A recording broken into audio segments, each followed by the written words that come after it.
ठिकाणी आपल्याला समाजामध्ये त्यांच्या IT सेलच्या माध्यमातून वेगवेगळे पक्ष करताना दिसत आहे। खरं म्हणजे आता या तंत्रज्ञानाचा वेगवेगळ्या पद्धतीने लोक वापर करतात, तर या ठिकाणी विद्यार्थ्यांची माती भडकवण्याचं काम, या देशातल्या नागरिकांची माती भडकवण्याचं काम या IT सेलच्या माध्यमातून केलं जात आहे। मात्र आपल्या सगळ्यांना आपल्या भविष्याचा विचार करावा लागणार आहे।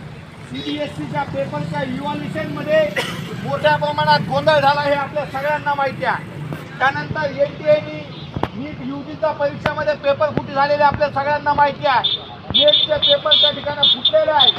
सोशलॉजीचा पेपरचे जवळजवळ 90 प्रश्न व्हायरल झाले होते आणि त्याच्यामध्ये जे स्पेलिंग मिस्टेक जे आहे, हिंदी आणि इंग्रजीमध्ये जो पेपर येतो त्याच्यामध्ये देखील खूप मोठी फाल्ट जे आहे ते प्रश्न जशाच तसे त्याचं स्पेलिंग जे आहे त्याच्यामध्ये मिस्टेक आहे, त्या अक्षरांचे वेगळेच पर्यायी शब्द त्यांनी त्या ठिकाणी घेतलेला आहे। त्यामुळे सगळा गोंधळ NTA निर्माण झालेला आहे।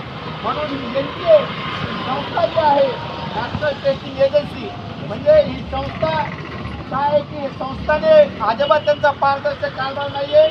त्यांचा कारभार हा विद्यार्थ्यांना देशोधडीला लावणारा कारभार आहे। त्यामुळे NTA बरखास्त झाली पाहिजे अशी आपली मागणी आहे। NEP ही जी पॉलिसी आलेली आहे ही खाजगीकरण आणि बाजारीकरणाची पॉलिसी आहे। आपल्या सगळ्यांना माहिती आहे की देशामध्ये मोठ्या प्रमाणात खाजगी संस्था उभा राहत आहेत आणि सरकारी शाळापासून महाविद्यालय आणि उच्च शिक्षण संस्था बंद पडत आहेत। आता नीती आयोगाचा अहवाल आलेला आहे आणि त्या अहवालामध्ये सांगितलं आहे की मागच्या 10 वर्षामध्ये 94,000 शाळा बंद झाल्या। 94,000 म्हणजे किती मोठी संख्या आहे।